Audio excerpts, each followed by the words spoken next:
Muito bem. Naquele tempo, o tetrarca Herodes ouviu da fama de Jesus e disse a seus servos: Este é João Batista. Ele ressuscitou dentre os mortos, e por isso nele operam poderes milagrosos, porque Herodes, havendo prendido e atado a João, lançou-o no cárcere por causa de Herodias, mulher de seu irmão Filipe. Pois João lhe dizia: Não te é lícito possuí-la. E querendo matá-lo, temia o povo, pois o tinham como profeta. Celebrando-se, porém, o aniversário de Herodes, da sua filha de Herodias perante todos, e agradou a Herodes, pelo que este prometeu com juramento dar-lhe o que quer que pedisse. E ela, instigada por sua mãe, disse: Dá-me aqui num prato a cabeça de João Batista. E entristeceu-se o rei, mas por causa do juramento e dos que se assentavam com ele à mesa, ordenou que lhe a entregassem. E mandou degolar a João no cárcere. A cabeça foi trazida num prato e dada à jovem, que a levou para sua mãe. Então vieram os seus discípulos, levaram o corpo e o sepultaram, e foram e anunciaram a Jesus. Jesus, ouvindo isso, retirou-se dali num barco, para um lugar deserto, à parte. E quando as multidões o souberam, seguiram-no a pé desde as cidades. Saindo Jesus, viu uma grande multidão, e compadecendo-se dela, curou os seus enfermos. Chegada a tarde, aproximaram-se dele os discípulos, dizendo: O lugar é deserto, e passada a hora, despede as multidões, para que, indo às aldeias, comprem para si o que comer. Jesus, porém, lhe disse: Não precisam ir embora. Dai-lhes vós de comer. Então, muito bem, queridos irmãos, nós temos aqui esse episódio bíblico muito triste sobre a morte de João Batista, vendo que ele foi o último dos grandes profetas, e aquela palavra que Jesus havia mencionado, que os profetas eles eram violentamente mortos, foram violentamente mortos. Essa violência contra o reino dos céus é uma realidade desde o tempo dos antigos profetas, no Antigo Testamento. Agora, há essa última linhagem de profetas em João Batista. E no decorrer do estudo do livro de Mateus, nós vamos ver Jesus ressaltando a importância de João Batista para o ministério de Cristo aqui na terra, para o anunciamento do reino dos céus. Mas o que é muito interessante é que o profeta, ele não é uma pessoa honrada, e também não é uma pessoa que os reis e os líderes gostam, porque ele fala a verdade. O compromisso do profeta é com a verdade. E nós vemos todos os profetas, eles foram violentamente torturados, perseguidos, foram injuriados, ignorados, e isso serve como testemunho perante Deus para esta geração que não tem um compromisso com a verdade. É muito triste, irmãos, porque Deus levantou profetas, Deus levantou evangelistas, Deus levantou pastores para que a palavra dele fosse pregada. E esses têm sido torturados, mortos, perseguidos. Até mesmo hoje, no trabalho que nós suportamos ali na Índia, nós temos visto muitos dos nossos pastores darem notícias terríveis, igrejas sendo queimadas, pastores espancados, e isso é uma coisa muito triste, para nós, mas tudo isso está na presença de Deus. E nós vemos então que Jesus Cristo, ele amava o seu primo. E ele, portanto, se separou e ficou um pouquinho longe deles, daquele povo. Ele se afastou para que ele pudesse, vamos dizer, estar de luto. E uma coisa interessante, meus irmãos, eu sempre falo isso nos funerais onde eu tenho que ministrar. No ano passado e nesse ano nós tivemos que ministrar em alguns funerais, especialmente relacionado a essa terrível doença que nós estamos sofrendo hoje na Terra. E eu sempre digo a mesma coisa. Deus, quando ele projetou o homem, ele não projetou o homem para que o homem morresse. O homem, ele foi criado para viver eternamente. E essa é uma das razões porque o ser humano tem uma dificuldade imensa em relação à morte. Nós não fomos projetados para morrer. E é por isso que Jesus Cristo, ele sempre fala isso, que aquele que perder a sua vida por causa dele, vai ganhá-la no fim. A promessa de Cristo para nós é a vida eterna. Vamos continuar um pouco mais na palavra de Deus. Vemos aqui, amados, que quando era chegada a tarde, e em outras versões bíblicas, essa tarde aqui seria já no fim do dia, não o meio-dia, mas sim no fim do dia útil, aproximaram-se dele os discípulos, dizendo: o lugar é deserto, e passada a hora. Portanto, já se falava de uma hora avançada, de um momento em que eles não poderiam mais comprar comida. Despede as multidões para que, indo às aldeias, comprem para si o que comer. Mas a resposta de Jesus, ela é maravilhosa. Ele diz para os seus discípulos: não precisam ir embora. Dai-lhes vós de comer. Sabe, meus irmãos, nós não precisamos sair da presença do Senhor para buscar o nosso sustento. Nós, seres humanos, sempre olhamos para as circunstâncias físicas, naturais, políticas, e nós sempre tentamos regir a nossa vida apenas desse lado físico e materialista. Mas quando nós estamos na presença do Senhor, uma das lições que eu tiro dessa passagem bíblica, eu quero ministrar isso sobre a tua vida hoje. Mesmo que você esteja no deserto, mesmo que você esteja longe de um lugar onde você possa ter o teu sustento, preste bem atenção para isso. A palavra de Deus é muito clara aqui. As circunstâncias não eram favoráveis. O lugar é deserto e passada a hora. Portanto, parece que já não há mais como resolver a situação. De acordo com aquilo que nós imaginamos ou pensamos, está tudo perdido. Não há mais tempo, não há mais maneiras, não há mais hora. Mas aqui o nosso Senhor Jesus Cristo, ele diz: não, o que é isso? Dá a vocês de comer. É vocês que têm que ministrar sobre o povo. Dai-lhes vós de comer. Ele dá uma ordem aqui. Ninguém precisa ir embora. Ninguém precisa sair da minha presença. Não precisam ir embora. Dai-lhes vós de comer. De novo, os homens, eles analisam os problemas apenas por aquilo que eles veem.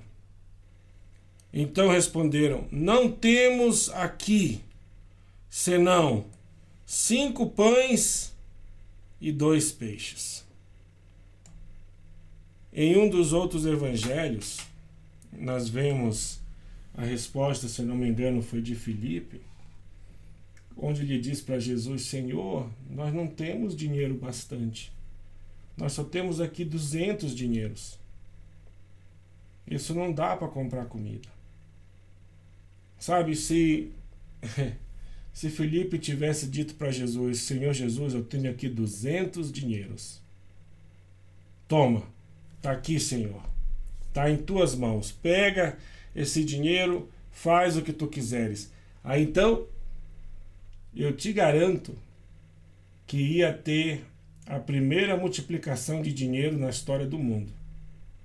Mas como os discípulos se limitaram, eles colocaram um limite, eles colocaram um obstáculo intransponível. E esse é o problema da incredulidade.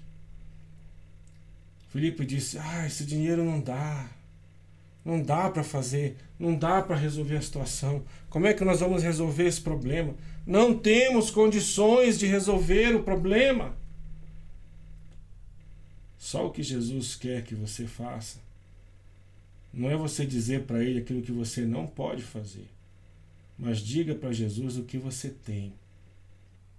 E nós vemos aqui que a realidade começa a mudar quando eles oferecem alguma coisa para Jesus. Quando eles mostram para Cristo o seguinte, eles dizem assim: Senhor, temos aqui senão 5 pães e 2 peixes. Então ele disse: trazei-mos aqui. Aquilo que você tem que trazer para a presença do Senhor. É a hora de você começar a entender que a Bíblia, ela nos revela segredos sobre como nós devemos conduzir a nossa vida em diversas circunstâncias. E aqui nós temos isso. Jesus disse: ok, traz os 5 pães e os 2 peixes. Ah, Senhor, eu não sou nada. O que eu sou? Eu não sou nada, Senhor. Eu sou um homem. Ah, é? Então, traz você aqui. Você, homem, vem para mim. É por isso que ele diz ali em Mateus capítulo 11, eu sempre que puder vou repetir isso. Ele diz: vinde a mim, todos vós, que estáis cansados e sobrecarregados, e eu vos aliviarei. Venham para Cristo, tragam para Cristo, ofereçam para Cristo. Aquilo que você tem, por mais insignificante que pareça. Uma coisa que parece que não tem capacidade de alcançar as necessidades de todo um povo.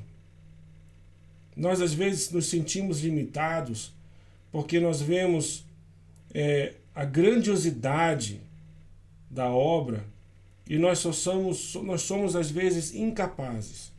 Somos às vezes não estamos habilitados de maneira correta às vezes. E nós nos sentimos inadequados. Só que quando eu olho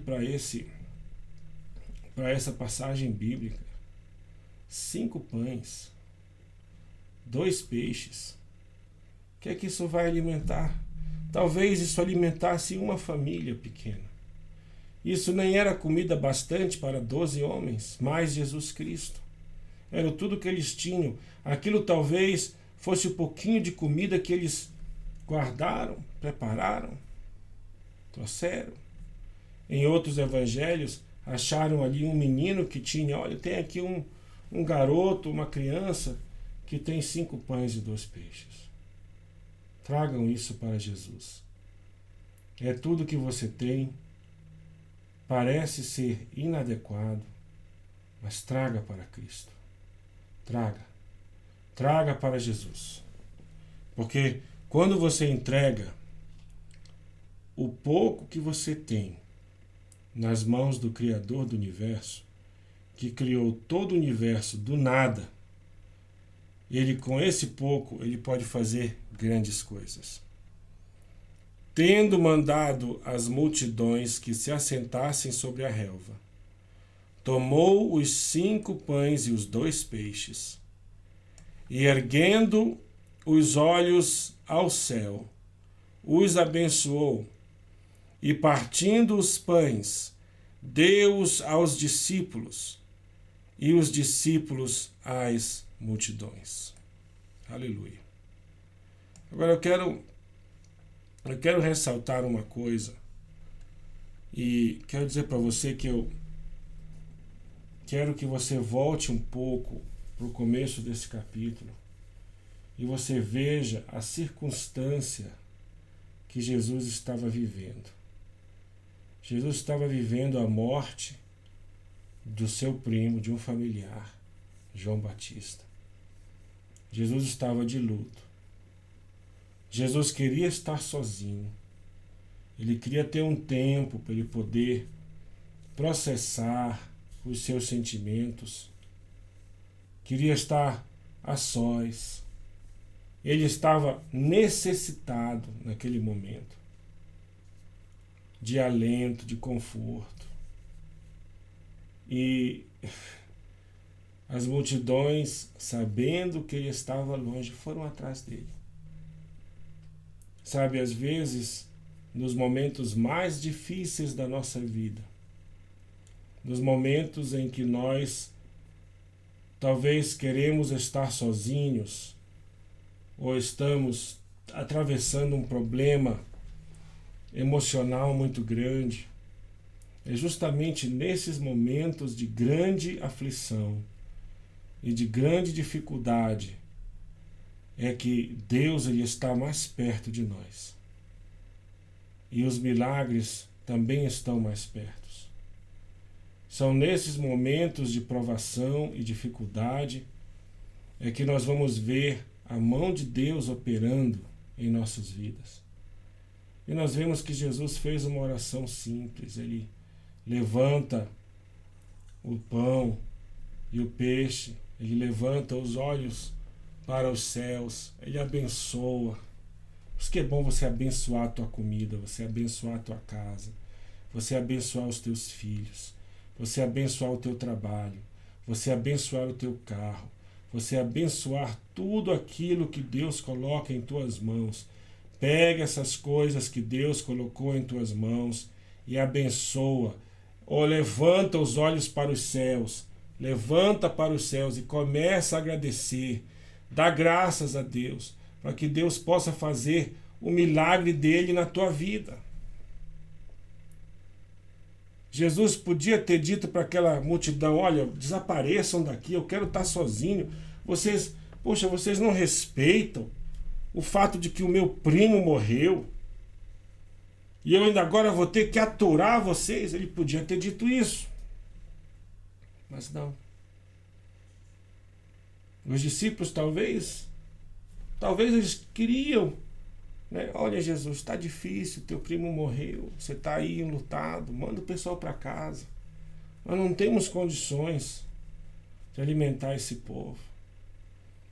Mas Jesus sempre tem os seus olhos no seu povo. Jesus tem os seus olhos no seu rebanho. Jesus tem os seus olhos sobre a tua vida. E é nessa hora que você deve erguer as mãos para os céus e abençoar aquilo que tu tens. Abençoa aquilo que tu tens, para que o milagre de Deus na tua vida possa ocorrer. Aleluia! Todos comeram e se fartaram, e dos pedaços que restaram, recolheram 12 cestos cheios. Um para cada discípulo, talvez. Ora, os que comeram foram cerca de 5.000 homens, além das mulheres e crianças. Então vamos lá dizer que cada homem tivesse ali a sua mulher e mais ou menos aí 2 ou 3 filhos, né? Naquele tempo as famílias eram grandes, né? Vinha avó, vinha sogra, vinha todo mundo, né? Vamos lá ver Jesus, vamos lá ver o que vai acontecer. Aí você faz os cálculos aí, né? entre talvez 20 a 25 mil pessoas se fartaram. Sabe, isso é uma coisa maravilhosa. É uma coisa maravilhosa, irmãos. Uma coisa que nós devemos ter consciência da graça de Deus em nossas vidas. A graça de Deus é grande. Eu nunca me esqueço de um missionário que esteve conosco aqui no começo da década de 90, foi amigo nosso. Ele era um jovem que estava deixando o seu trabalho no Brasil, ele trabalhava num banco, na área de informática, e ele disse, não, eu vou deixar tudo, eu quero servir a Deus. Ele veio aqui, ele me disse, eu vou me casar, sabe, e vou levar a minha esposa para Moçambique. Naquela época, Moçambique, a realidade de Moçambique era muito trágica, né? A guerra havia acabado de ser feito as pazes entre o governo e a Renamo. E eu disse, mas você, sabe, lá não tem nada, meu irmão, não tem, sabe, não tem nada. Você vai levar uma moça para lá, você vai ter um filho, como é que você vai viver? E aquele jovem missionário olhou para mim e disse assim, sabe, Júnior, o mesmo Deus que alimentou os 5 mil no deserto, ele pode alimentar 3 pessoas, 4 pessoas, 5 pessoas. E aquilo encheu meu coração de alegria e de fé, porque esse é o nosso Deus. Nós criamos dificuldades aonde não tem dificuldades para o nosso Deus, porque nada para o nosso Deus é demasiadamente difícil que Ele não possa fazer. Aleluia. Vamos voltar à palavra de Deus. E imediatamente obrigou seus discípulos a entrar no barco e passar adiante dele para o outro lado, enquanto ele despedia as multidões. E despedidas as multidões, subiu ao monte para orar. À parte, ao anoitecer, estava ali sozinho. Contudo, o barco estava agora no meio do mar, açoitado pelas ondas, porque o vento era contrário.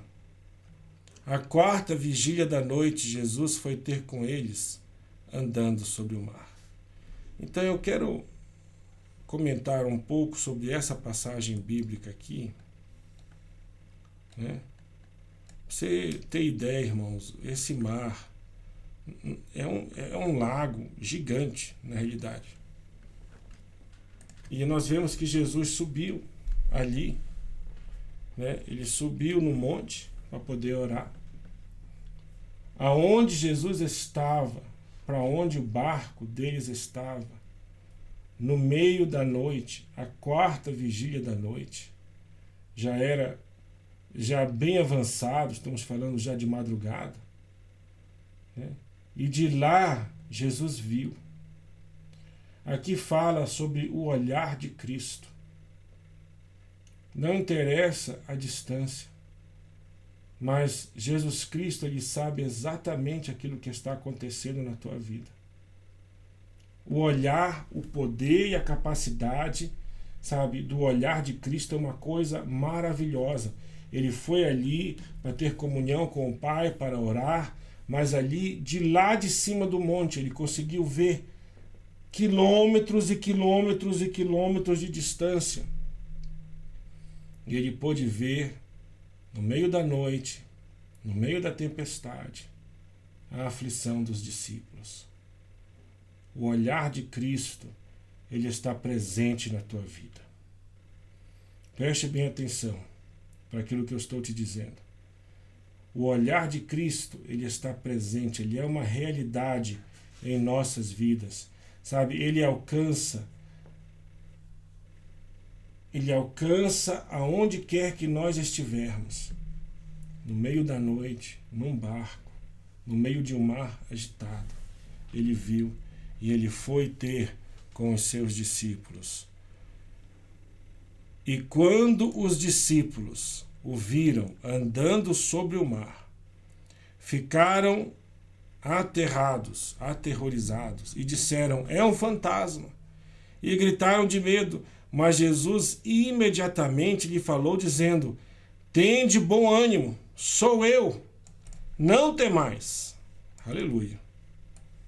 Sabe, e esse aqui é o tema desta palavra de hoje, porque em meio a essas grandes dificuldades que nós estamos passando, sabe, o manifestar de Deus, quanto maior for o problema, maior vai ser a manifestação. Quanto mais difíceis forem as circunstâncias, maior será o livramento. De tal maneira, irmãos, que vai nos assustar. O livramento de Deus vai ser tão poderoso em nossas vidas, maior até do que essa dificuldade que você está passando.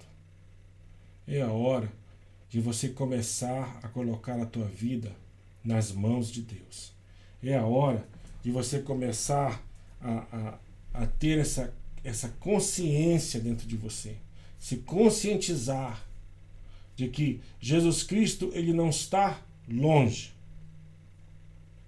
Mesmo de lá de cima do monte, ele veio ter com eles. Ele viu a dificuldade. Ele viu as circunstâncias. Jesus Cristo sabe o que nós estamos passando. Ele conhece a nossa dor. E é a hora, sabe, meus irmãos, de nós começarmos a esperar de Deus aquilo que vem somente dele. Esse milagre que vem da presença do nosso Deus. Aleluia. Tende bom ânimo, sou eu, não temas. Respondeu-lhes Pedro: se és tu, manda-me vir ter contigo sobre as águas. E ele disse: vem. Tendo Pedro descido do barco, andou sobre as águas para ir ao encontro de Jesus. Mas reparando na violência do vento, teve medo e, começando a afundar, clamou dizendo: Senhor, salva-me. Esse aqui é o outro problema que nós temos. O nosso Deus é maravilhoso. O nosso Deus, ele vai começar a agir em nossas vidas de uma maneira maravilhosa. E até, de certo ponto, sabe, vai causar medo. As circunstâncias em nossa volta não vão mudar. Jesus está presente, há segurança. Mas o mundo está de cabeça para baixo, os mercados, as lojas estão fechando, os restaurantes estão fechados, sabe, aqui na África do Sul está tudo de cabeça para baixo, nós não podemos sair da nossa província, estamos num alto nível de lockdown agora. Mas eu quero dizer para você que está me ouvindo, você que precisa trabalhar, você que precisa de sustento, eu quero dizer que o olhar de Cristo está sobre ti agora. Eu quero dizer que se o barco parece que vai afundar, ele vai fazer você andar sobre as águas. Mas é a hora de você clamar. Clame. É a hora de nós clamarmos, é a hora de nós erguermos a nossa voz e dizermos, sabe, com toda a nossa força: Senhor, salva-me. Porque Ele é Salvador. Ele é Senhor. Ele quer salvar. E Jesus, estendendo imediatamente a mão, aleluia, segurou e lhe disse: ó homem de pequena fé, por que duvidastes? Sabe, meus irmãos, assim como a salvação, ela vem pela fé, e a fé vem pelo ouvir a palavra de Deus, então quer dizer que a pessoa pode perder a sua salvação se ela duvidar. João estava prestes a perder a sua salvação. Pedro estava prestes a perder a sua salvação. Perder a sua vida, porque ele duvidou. Não deixe que as circunstâncias determinem a tua vida.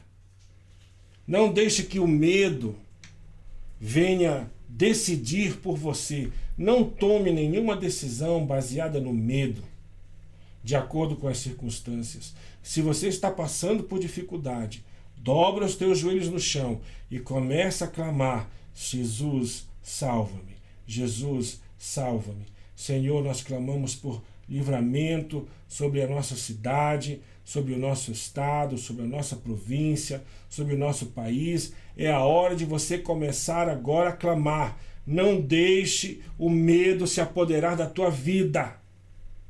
Porque se o medo entrar na tua vida, ele vai trazer dúvida. E assim como a fé salva, a dúvida condena. Meu amado ouvinte, não se deixe vencer pelo medo. É a hora de você começar e crer. Começar a crer. E subindo eles para o barco, cessou o vento. Então os que estavam no barco vieram e o adoraram, dizendo: verdadeiramente tu és o Filho de Deus. Ora, passando ao outro lado, chegaram à terra de Genezaré. Quando os homens daquele lugar o reconheceram, mandaram por toda aquela circunvizinhança e trouxeram-lhe todos os enfermos e rogaram-lhe que apenas pudessem tocar a orla do seu manto. E todos os que tocaram foram curados. O nosso Senhor, ele veio para curar. Ele veio para estabelecer vida.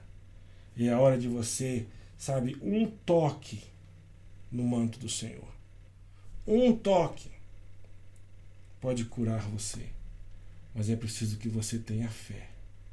Quero convidar você a fechar os seus olhos agora. Vamos estar orando nesse momento pelos que estão enfermos, pelos os que foram testados, né, tiveram teste positivo. E vamos agora repreender a força desse vírus, amém? Para que não tenha nenhum efeito sobre a sua vida. Curve a sua cabeça, ore comigo. Pai Santo que estás nos céus, nós clamamos, Senhor, pelas vidas, para que elas possam ser alcançadas pela verdade.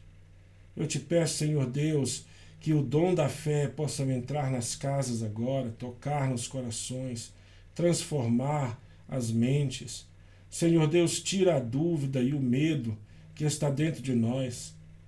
Mesmo que as circunstâncias sejam difíceis, ó Deus, nós clamamos agora por uma transformação em nossas vidas. Transforma o nosso medo em coragem.